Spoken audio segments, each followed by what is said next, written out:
Welcome to R&R Living Life.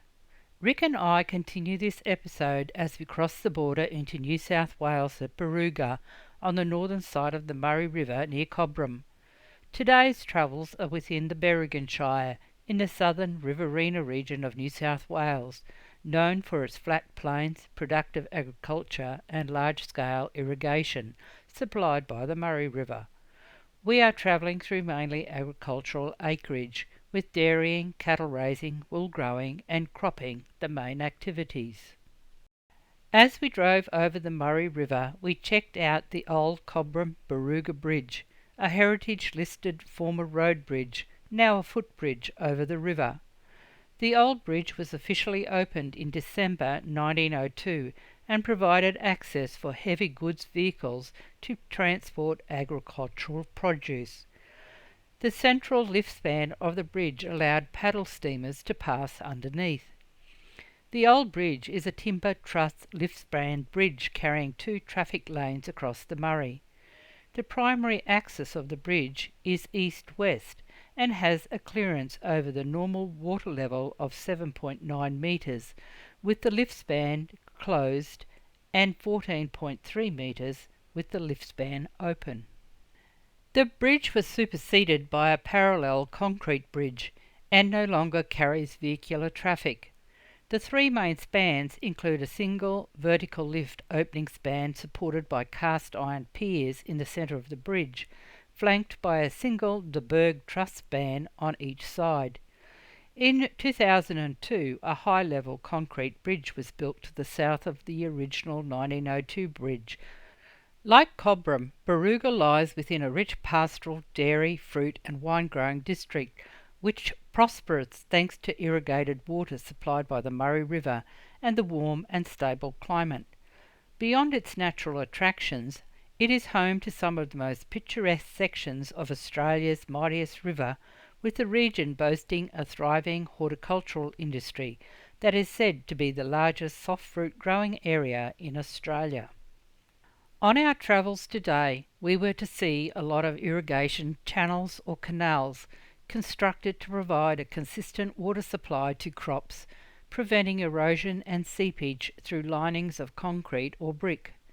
These artificial watercourses varied in size, with types including large continuous perennial channels and smaller flood-based inundation channels, with modern channels also including more sophisticated drip irrigation systems that deliver water directly to plant roots, and sub-irrigation channels used for self-watering planters and greenhouses. Some of the channels we saw were dry, while others were filled to the brim with water. There was a vast difference in the landscape between the irrigated pastures and the natural landscape and dryland cropping lands that were relying on the seasonal rainfall cycles.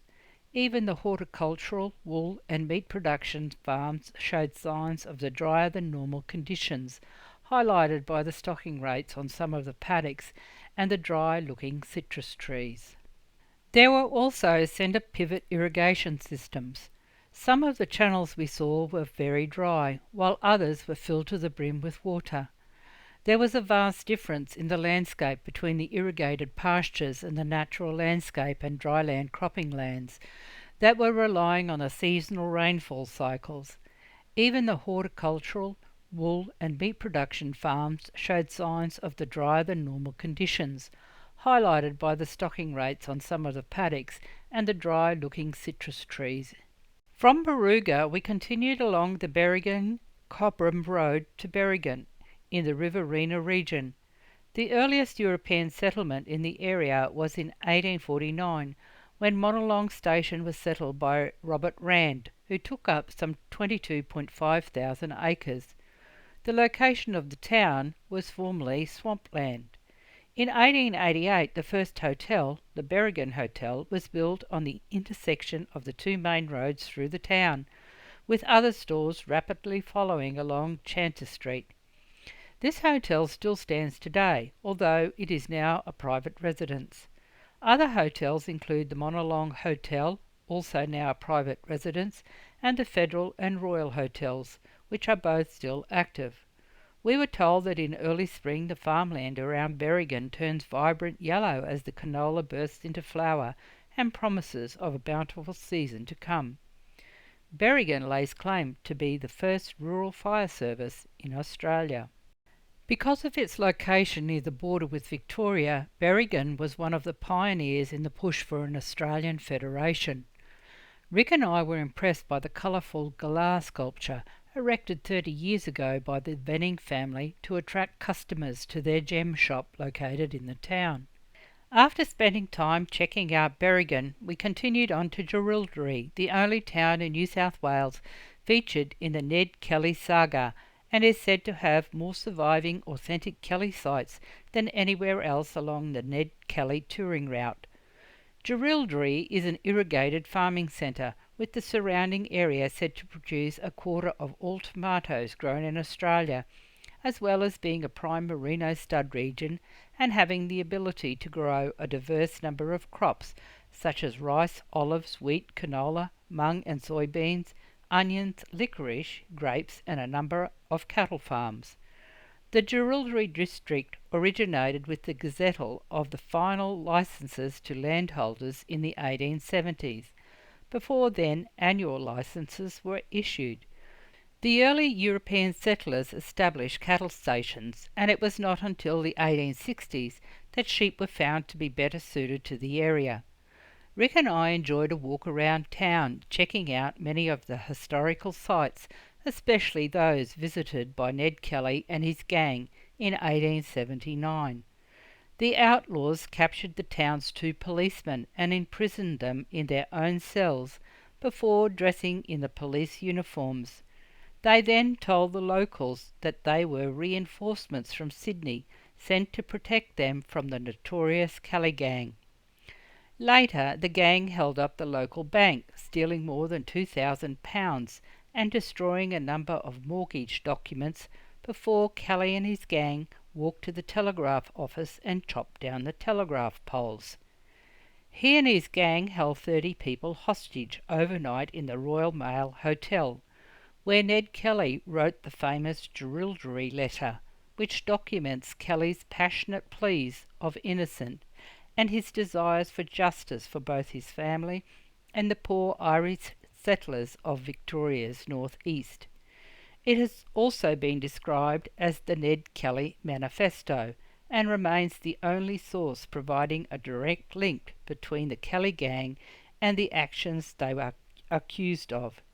It is thought that in addition to the cash, the gang targeted Jirilderie to have Ned's letter printed on the town's printing press. The gang escaped into the forest which existed south of Jirilderie.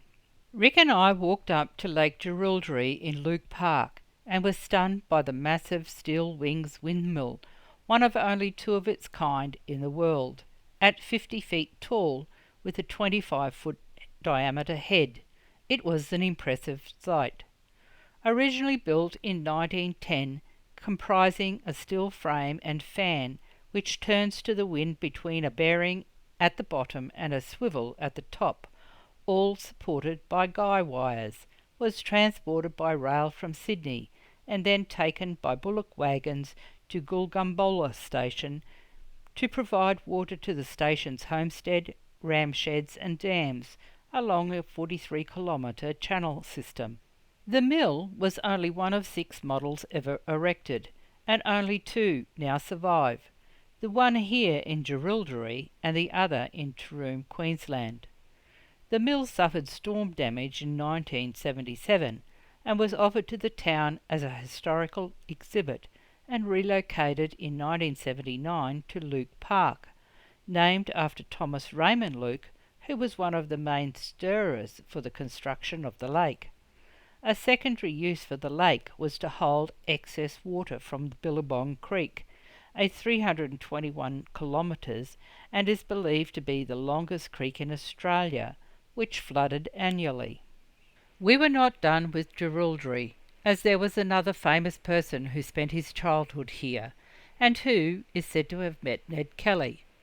Sir John Monash, honoured military commander, who, in World War I, was a Lieutenant General in command of the entire Australian Army Corps, and who received a knighthood presented to him by King George V at his battle headquarters in Bertangles, France, in August 1918.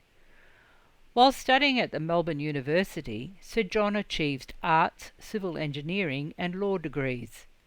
During 1897 and 98, Sir John used both his engineering and legal skills to be an expert witness and advisor to pastoralists, farmers and town people, who brought an action against David and Samuel McCaughey when they dammed much of the water on the Billabong and Colombo creeks. I don't know about Rick, but I was rather surprised by the town, as there was more to it than I had thought, even with the highway through the centre of town. We left Jirilderie and made our way to Finley, where there was major works happening along the main street. Finley is located on the Newell Highway and a prime irrigation area, 20 kilometres from the Murray River. The town began with the arrival of squatters in the 1840s, with the first permanent resident being the Murray Hut, built in 1878, which became the post office until 1893. Wheat was the primary crop, but periods of drought in the early 1930s and the Great Depression forced many farmers to leave. The town's history is marked by agricultural struggles, and to combat drought led to the construction of the Mullawa Canal in 1935 to enable irrigation and diversified farming to the fertile land around Finley. Water for irrigation arrived in 1939, leading to the growth of various crops like rice, maize and canola, along with beef, dairy cattle and sheep. On leaving Finley, we passed the Finley Sports Ground and Sporting Complex, where there were lots of utes and dust, to find out later that it was the Rice Strippers B&S Ball. What a great event! We passed a number of huge irrigation channels along the highway before arriving in Tocumwal on the New South Wales side of the Murray River. Tocumwal is one of the few towns nestled along the Murray River that has its main street truly oriented along the river, and without a twin town based on the Victorian side of the border. The Newell Highway and Murray Valley Highway join at the Murray River and form part of the main road route, the National Highway, between Brisbane and Melbourne. The first pastoral run was established in the 1840s, with the town established in the early 1860s and gazetted in 1862. The town is surrounded by a stunning red river gum forest with 24 riverside beaches close to town. Prior to Federation, Tocumwal was also an important customs point for goods moving between what is now the states. The main street is filled with historic buildings with facades that date back to the 1860s. The town was also home to the largest military aerodrome in the Southern Hemisphere during World War II. Rick and I spent time reading the information panels along the edge of the walking path along the Murray. It was fascinating, the war history of the area. During World War II, the town was the site of the Royal Australian Air Force Station Tocumwal, which was a major RAF training airfield and aircraft depot. At various times, a number of operational training units were stationed here, as well as an aircraft depot and a paratrooper training unit. Today, the airfield is a renowned gliding site. Also, during the war, Tocumwal was the location of RAF No. 14 Inland Aircraft Fuel Depot, completed in 1942 and closed in June 1944, usually consisting of 4 tanks. There were 31 fuel depots built across Australia for the storage and supply of aircraft fuel for the RAF and the US Army Air Force. The town's flat open terrain made it an ideal location for a heavy bomber base. After the war ended, families were housed at the American Air Force Hospital, and the men travelled daily over the river to Euroa in Victoria to work on farms, which they could then apply for under the Soldier Settlement Scheme. Living quarters were in long Nissen huts, prefabricated steel structures with 3 or 4 families in each and a shared bathroom. Single quarters were at the front and a cook was employed.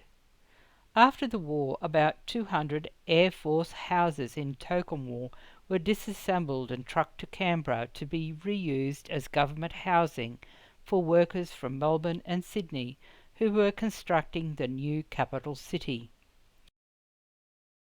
On leaving Tocumwal, we continued on the Goulburn Valley Highway back into Victoria, crossing the Murray. The highway for the first couple of kilometres was quite windy as it wove its way around the Murray River and its floodplains. It was just a short drive to Coonamoo.